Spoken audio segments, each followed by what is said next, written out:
सवाल नंबर 1। वो कौन सा दिन है जिसमें फरिश्ते सबसे ज़्यादा डरते हैं? दुरुस्त जवाब जुमे का दिन। सवाल है, सोने से पहले क्या पढ़ने से सुबह तक शैतान इंसान के करीब नहीं आता?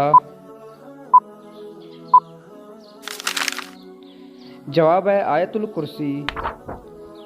सवाल, किसी रोज़ेदार को इफ्तार कराने वाले को क्या सवाब मिलेगा?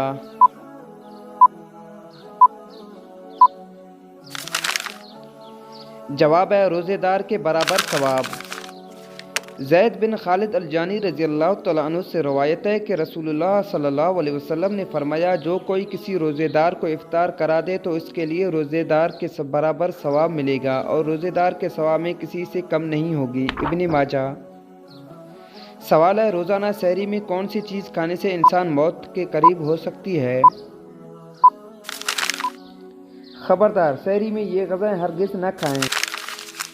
रमज़ानुल मुबारक के आते ही हर कोई अपने सेहत के हवाले से पहले से ज़्यादा फ़िक्रमंद हो जाता है। यही वजह है कि लोगों की तवज्जो सहरी और इफ्तारी में खानों के मयार पर कम और इसकी तादाद पर ज़्यादा मरकूज़ होती दिखाई देती है।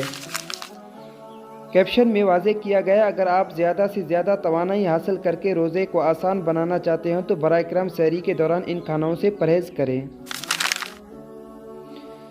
सहरी के दौरान कॉफ़ी का इस्तेमाल पानी की कमी के साथ ब्लड प्रेशर में इजाफे और कमी का सबब बनता है, जिसके नतीजे में थकावट और भूख महसूस होती है।